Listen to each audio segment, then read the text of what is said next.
Hey, what's up? It's Ice Rider here, and I figured I'd make a video about the Battlefield 1 beta. And for the very first time, it looks like I'm actually somewhat on time, because when you look back at other games that came out, let's say Crysis 3 for example, I released a beta montage when the game itself was already out for a few weeks, and I think same with Battlefield 4 and maybe a few other games. I'm not entirely sure. So anyways, the beta started yesterday for everyone who signed up on the newsletter from EA Games, and it should be out for everyone else right about when this video is being uploaded on pretty much all the, let's call it, the relevant platforms. So PC, you need to go on Origin and it should be like in the front page. I'm guessing PlayStation Store and Xbox Store. I don't even know what it's called. I'm assuming it's called like that. Anyway, so I'll talk a little bit about my first impressions about the game and show you a little bit of gameplay here. It's not all that crazy special highlights, because I only think I played around maybe a little over an hour, maybe 2 hours, I'm not entirely sure. So, let's talk a little bit about the game, shall we? So, first of all, the graphics. Personally, I think nowadays there's a lot of games that look really good, and like there's not that much how a game can stand out, since there is a lot that look close to what people like to call photorealistic. But I have to say, Battlefield 1 is like on the very top end of the graphics. I wouldn't say like it's the prettiest game that's ever come out or anything like that, because I think it's way too hard to like give a rating which one is the prettiest. It's not like 2007 when you had Crysis, and that was so far ahead of everything else for like the next 3 or 4 years pretty much, until even there were games that even came close to that graphical quality. But I think it's very pretty, and in terms of graphics settings, I can only recommend anyone who has a halfway decent computer to play on medium settings and not play anything higher, because in my opinion, high and ultra, they do look slightly better, but it's like really, while you're playing, it's pretty much unnoticeable. Whereas the performance drop-off is still quite significant. So right here, I believe I'm getting between like 120 and like 90 FPS at all times, and that is on medium settings. And on ultra, I believe it might be like between 50 and 70, something like that. And I personally am a very big fan of higher FPS. I could have, of course, also chosen to play on low settings, but in my opinion there is quite a significant difference there, especially when you look at like anti-aliasing. It does look a lot more pixely on the low settings, and shadow quality, well, it just all around looks quite a lot worse, whereas the differences between high settings, medium settings and ultra settings are relatively small. Alright, since we're talking about graphics here, I should probably also mention my hardware that I'm running on. And I have, as a graphics card, I have a GTX 970, and my processor is a i7-2600K. And I'll leave some more information in the description in case you're interested in anything more. But let's move on to the actual game. Before I do that though, I'll give you a little bit of a backstory of my experience with Battlefield. So I've played around 1,000 hours in Battlefield 3 and 4 combined, and I've also played a bit of Battlefield Hardline, and well, like a few hours in Bad Company 2 as well. So I'm not the super old school Battlefield veteran that played like from the very first title, but I did play the like the most recent entries in the franchise. Also, I believe I can like feel the pain as well of somebody who's like new to the Battlefield franchise and is coming from anything else, whether it's Counter-Strike, Call of Duty, whatever it may be. And yeah, I know somebody's gonna hate me for saying Counter-Strike and Call of Duty in the same sentence, but whatever, man, whatever. To me it's just two games, and yeah, one might require more skill, but there's nothing wrong with playing a game that's just casual.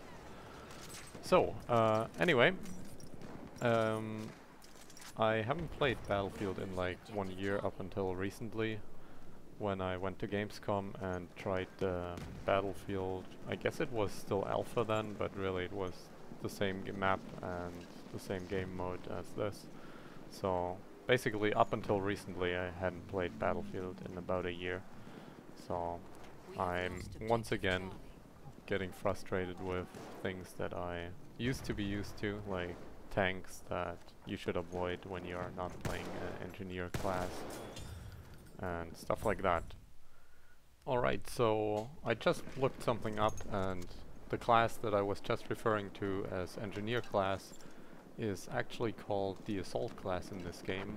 There was a similar class in Battlefield 3 and 4 that was called the engineer class. That was very good against tanks and I guess vehicles in general, and that's pretty much the main purpose you have with this class as well, is fighting tanks and, well, also fighting close range quarters. But right here you see a tank, and you get those anti-tank grenades, which you see me throwing at the tank. And you'll also get those satchel charges, which are, well, I guess more or less the same as the C4 from, might know from other games that have a bit more modern technology. Basically you throw them and then you remote detonate them. And it's really, this class seems to be the best bet against tanks and vehicles in general. I don't even know if there's any other of the three classes, if any of them even has anything against vehicles. I'm assuming there's gotta be something, because vehicles play a big part in Battlefield, and there should be a little bit more than one vehicle counter for the infantry. But I can't say for sure. So anyways, apart from the whole anti-tank stuff, you get also this submachine gun right here, which I found, well, is really one of the best options you can have when you're trying to fight in these close quarter areas of the map, which is like around here at the C flag where most of the houses are, which also ended up being my favorite part of the map, since, well, it still looks pretty on other places of the maps when you're like running in between the dunes and shit like that, but like the whole action seems to be going down around the C flag where this is taking place. So I'll let the clip run for a little bit now, and well, when we get to a point where I actually have something to say, I'll keep commentating again.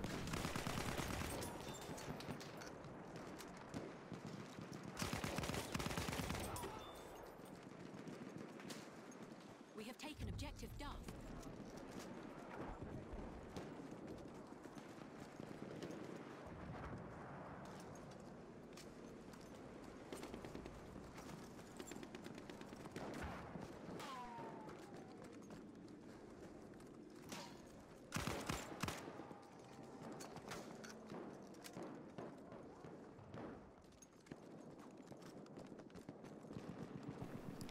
Alright, coming up in this clip, there is gonna be a little bit of an issue after I kill those two guys. It happened exactly how you see it on the screen right now. My game just froze for about 5 seconds, and afterwards I was obviously not alive anymore. So, like, in terms of like big technical issues, that happened once in about 2 hours, and I don't know if I just got unlucky or if that is a problem that like actually does happen every now and then, but it's just something to be aware of. And in the next clip right here that you're seeing, it's gonna take a little bit until we get to the actual point, but I'm gonna talk a little bit about netcode. So in in Battlefield 3 and 4, I believe they originally had this strange, like, something like 10 tick or something net code, or I guess 10 updates from the server, and your client sending 30 to the server or something like that. And they later on, at least in Battlefield 4, changed that to like update rate for both client and the server being 30 by default, and also offering 60 and 120 Hz service. And in Battlefield 1, I believe it's 60 by default, but that didn't really seem to change the fact that this guy with the sniper rifle right here was able to kill me way behind the wall. I did check that in my editing software. It's actually once I'm back behind the wall and I can't see him anymore, and I still keep moving to the left side, it takes 20 frames until his bullet actually hits me when I'm already, like, I'm guessing like 2 meters or so. Or I should at least be around 2 meters behind the wall. So, as with any Battlefield game, there is of course a sniper class as well. And what I've seen so far, it feels to me to play pretty much the same as they used to play in Battlefield 3 and 4. You can sit back and go for your long range headshots, or you can play how I like to play it, to sort of stick to like medium range, and if you hit somebody but don't hit him in the head, just switch to your pistol and finish him off. And if you miss your shots, then just try and fight or run away to fight like later. Live to fight another day or something like that is how they say it, right? Anyway, among with the other class, the assault class, this is the one I enjoyed the most. And actually, I haven't even played the machine gun class, I guess support class or whatever. I actually haven't even played that yet. But it didn't look that fun to me. Here in this clip we'll have something which I think they're calling like special classes, so it's basically the same as the battle pickups you had in Battlefield 4. So you get this massive machine gun here, which you can only hip fire with, but other than that it's like a fairly strong gun. Has a lot of armor, a lot of ammo, I mean, of course, a high fire rate and quite decent damage. And I believe a little bit of a difference that you get in comparison to Battlefield 4's battle pickups is that this time around it's not necessarily just the gun that is different, but you can, for instance, also get slightly higher health values, so you're kind of like a sort of infantry tank hybrid thing running around on the battlefield. Is it OP? Probably a little bit, but does it matter? I don't think so, because it's not super OP, it's just slightly stronger than regular guns you can like select in the loadout screen. So nothing too crazy OP, and obviously when one guy in a 32-man team has something like that, that's like, it's not gonna turn the whole battle.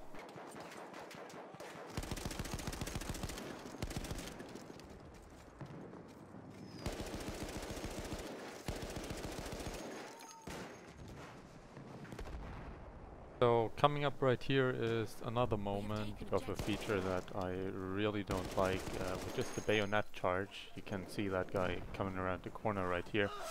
And the thing I don't like about it is like not the overall idea of the feature, but the fact that like even before he actually stabs me, the game takes away control like half a second earlier. And I really don't like that. So now lastly we'll get to some chat gameplay, and this is actually the first time I've gone into a chat in Battlefield 1, And just like in any Battlefield game, the controls are inverted by default, which I really don't get why they would make it for mouse and keyboard, like make the default inverted controls. So basically what that means is you pull your mouse up and your plane goes down. And sure, I mean, it sort of makes sense when you're actually playing with a joystick and like you're actually role-playing that you're flying an actual plane, but when you're playing with mouse and keyboard, it's super counterintuitive to like have it be opposite of anything else that you do in the game, like any other type of aiming. Yeah, I have no clue why they still, after many years, and I'm sure that many people have told them that that feature doesn't make any sense, and they still have inverted flight on by default.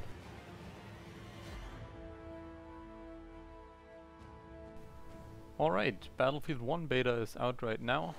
If Battlefield 3 or Battlefield 4 ran on your PC, then this should run just fine. And here's one more roadkill clip for good measure, and have a nice day. Bye bye.